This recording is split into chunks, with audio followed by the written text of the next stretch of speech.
Nous allons maintenant faire la connaissance de Loukman Lanignan.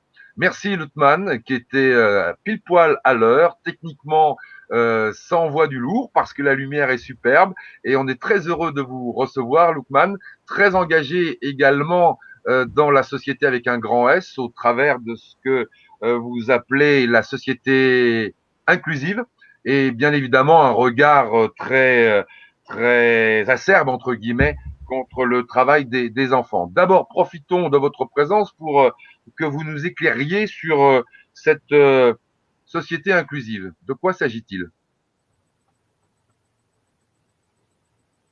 Ah, on n'a pas de son. Je pense que juste une. Ah voilà, c'est bon, c'est bon, c'est Bon. bon, Loukman, c'est bon. Merci beaucoup, Gilles.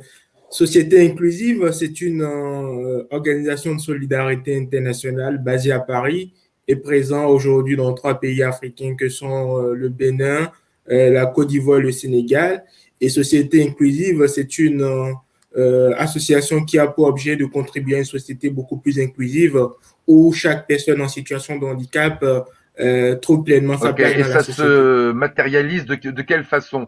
Quel type d'action menez-vous auprès de ces enfants en situation de handicap, cas par cas, pays par pays, à supposer qu'il y a des différences entre les 3 pays que vous avez évoqués?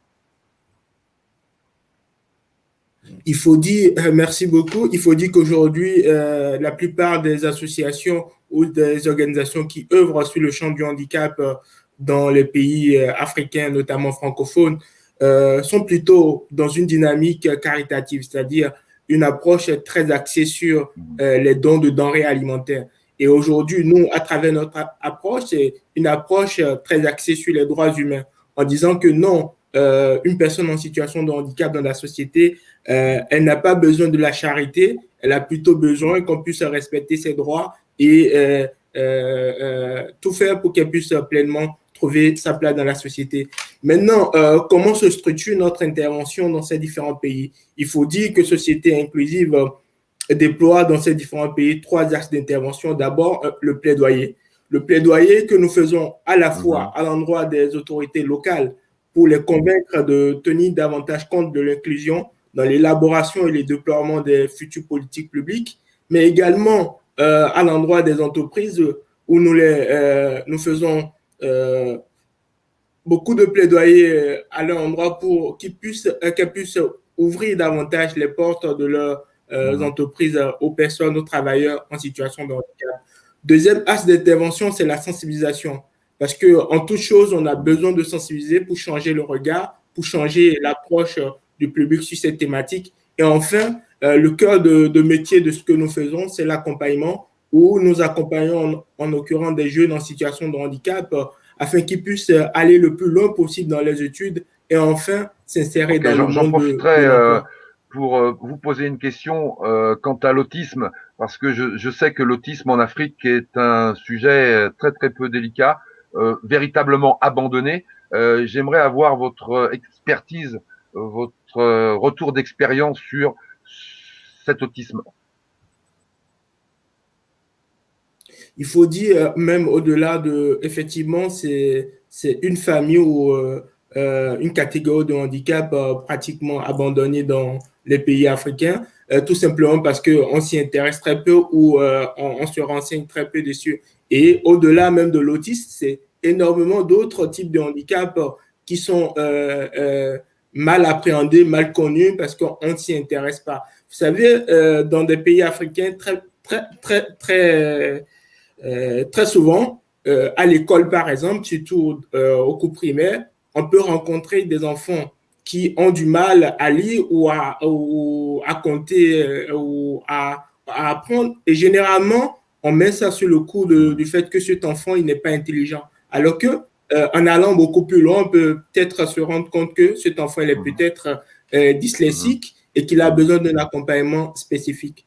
Donc, voilà ce que je peux dire par rapport à ce que vous dites, Quels seraient les votre question. soutiens dont vous auriez besoin dans les mois, dans les années qui viennent? Tout d'abord, c'est un soutien institutionnel que les autorités locales puissent véritablement jouer le jour et passer des discours à l'acte. Aujourd'hui, dans beaucoup de pays africains, on parle des ODD avec des événements grandioses, mais au-delà des événements du marketing, il y a très peu d'action derrière. Donc, d'abord, que les autorités puissent véritablement passer à l'acte, et ensuite, c'est qu'on puisse véritablement changer d'approche. Parce que quand je parlais tout à l'heure il y a aujourd'hui deux grandes approches dans la manière dont on considère le handicap.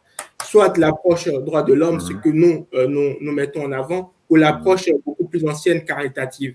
Et c'est également cette approche caritative qui est la règle aujourd'hui dans pas mal de pays africains. Et nous constatons quand même une prise de conscience, une avancée grâce à des organisations internationales telles que l'OIT qui encouragent ces pays-là à changer d'approche, de vision et à aller plutôt sur une approche L'OIT, axée sur Organisation les droits internationale humains. du travail. Hein. Ok. Lookman, ça a été super Oui, de vous c'est ça. rencontrer. Ça a été super d'écouter ce que vous faites. Et puis humblement, eh bien, on vous dit bon courage parce que c'est vraiment super ce que vous faites.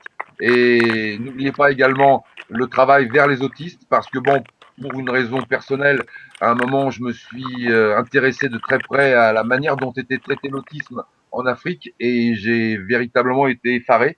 C'est une absence totale, une absence quasi totale. Donc c'est pour ça que je me suis permis de revenir sur cette pathologie particulière. Merci Lookman en tout cas, merci pour votre présence et à très bientôt. Je reste persuadé qu'on aura l'occasion de se retrouver.